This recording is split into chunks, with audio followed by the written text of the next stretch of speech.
All right, I got 9 o'clock on my end. Good morning, everybody. Thank you for joining.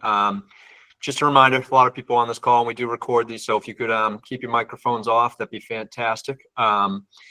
This month, we're going to do something a little different here. I'm sure everybody's heard of Modern Assistance before. They've either been to your job sites, done a stand down, maybe you've heard about it through the hall, maybe you've heard me talk about it before. But there's a lot of information I don't have about it. So we called Modern Assistance. We have them join this meeting here today with us. They can kind of give you guys a rundown of what Modern Assistance is, what it does, and how you and your guys can use it. So I'm going to pass it off today, and that's the only thing we're going to cover today. I'm going to pass it off to Sean Gavin with Modern Assistance. He's the Director of Behavioral Health, and he'll cover some things with you guys. Sean? Hey, good morning. Thanks, Jason. Yeah, so Jason had asked me to come on and give a presentation on some of the services that we offer at Modern Assistance. As Jason mentioned, some of you may be familiar with us. We do. I think we may be best known for the drug testing piece. But from a company standpoint, that's a very small portion of the services that we offer.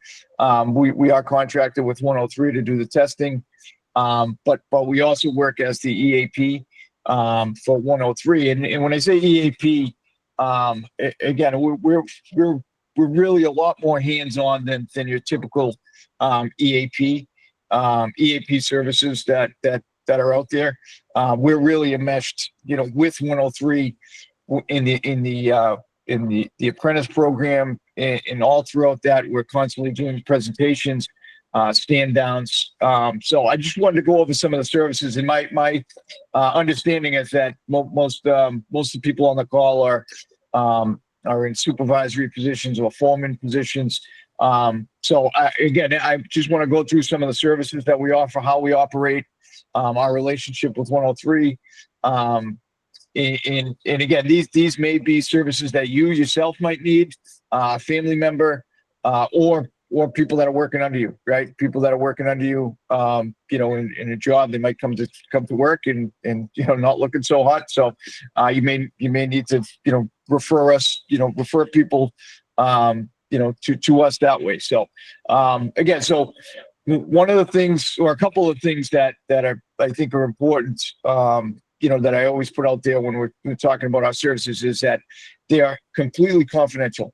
Our services, if you yourself want to call and use our services, or if you have an employee, somebody that's working under you, letting them know that it's completely confidential. If they call us, it's not going to get back to 103. It's not going to get back to Sully Mack. It's not going to get back to anybody. It's a matter of, if somebody's calling confidentially, if somebody's calling voluntarily, it's confidential. The caveat to that is that there's a lot of times where somebody may call and it's voluntary, and then they may need to take some time off work. So what we do, on this end, is we'll have the member sign a release. And then we'll advocate. Again, our philosophy isn't here to jam anybody up, and isn't to keep anybody out of work. Isn't to do any of that. But we also, from the standpoint of safety, we also, if somebody's having a tough time, especially when we're talking about substance use and mental health issues, we also want to make sure that that the person's able to go to work and be safe. So again, the confidentiality piece, is, I think, is important to put out there. We do have people that members that will get mandated to us, whether they have a positive screen, a non-compliant screen, and again, they'll get mandated to us, whether it's through somebody might need to redo their drug, their works drug card, and they need that to come through us. So you'll have to, that person will have to do whatever it is, in terms of a treatment plan or the apprentices. But again, even in those cases, it's not a punitive thing. We're just trying to work with the member on trying to get back into compliance and get back to where they want to be. So, again, some of the other important thing is we have somebody on call 24 hours a day. Again, we understand that crises are, urgent matters don't happen just from 7 to 3 or 6 to 2 or whatever the workday is. We have somebody on call. If you're working as foreman, say you get a call and, after hours in the middle of the night, and you got somebody that's working under you and they're feeling sick, they're having a mental health crisis, or they want to go to detox or any of that. You don't have to wait till the next morning. You can call us. You can call us right away.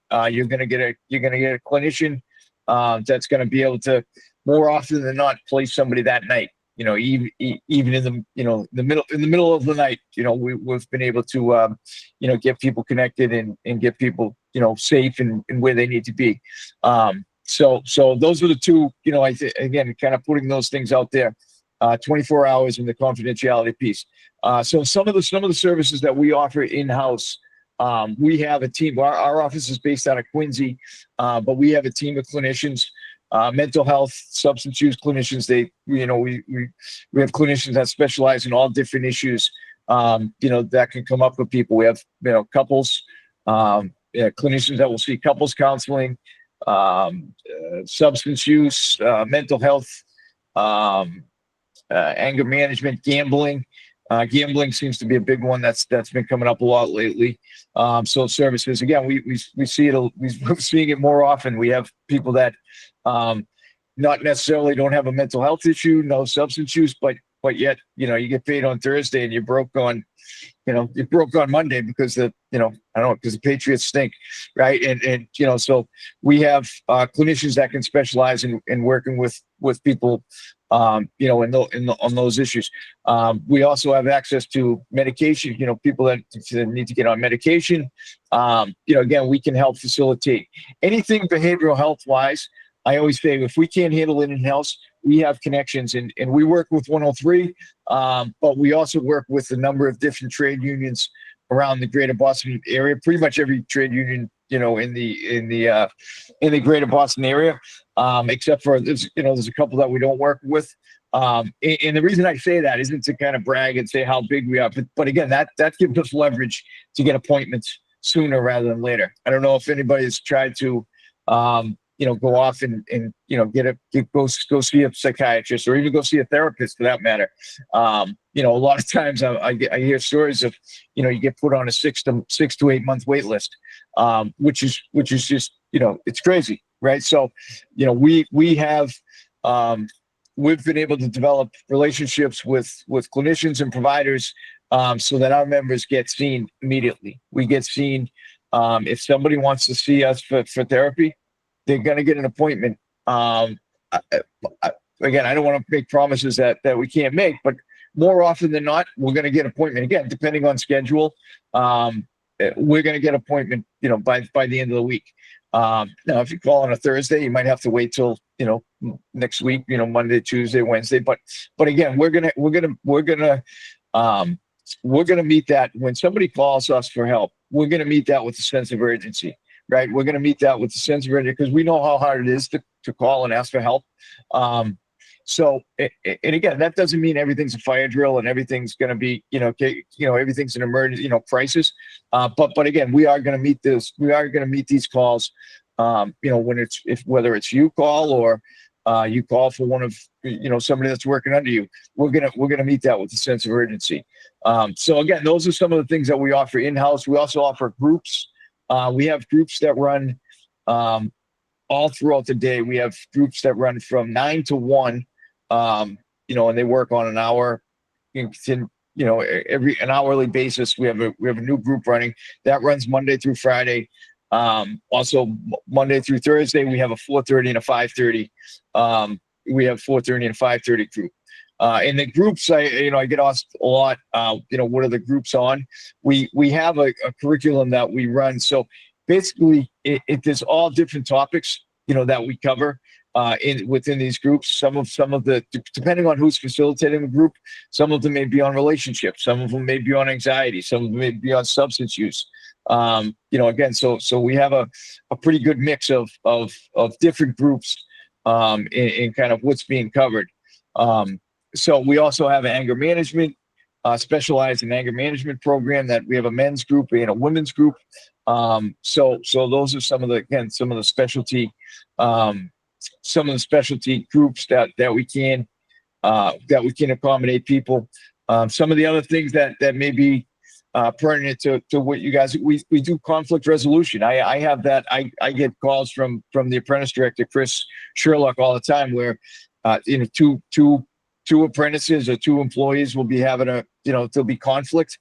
He sends them down, and one of them was, one of the ones I just, was working with them on a few months ago, was somebody tried to run the other one over with the fork truck. So, we came in and we met with we met with them separately at first, and by the end of it, they were, I felt it was a pretty good outcome. They got what they needed. They were able to see where the other person was coming from. And again, are they best friends now? No, but they can work civilly if they, we don't have to worry about, them being on a job site and, being an all out beef, coming out of it. So, again, those are some of the things that we can refer, that we can handle in-house. One of the other things that's been coming up a lot lately is the sexual harassment issues. You maybe have another employee, talking to a female or male. I mean, that can go both ways. That's kind of out of line, and they may get referred to us. So again, these are all things that we can handle in-house. And again, those would be more mandated referrals. But again, when we work with people, we really make that effort not to have it be a punitive situation or a punitive feeling about it. So, I'm just trying to go over some of the cases. I'll get a few minutes here. So, I had mentioned the referrals. If you have somebody that's looking for a detox or an inpatient mental health, again, we have a network of facilities that we can get people in, that day. We get people in immediately.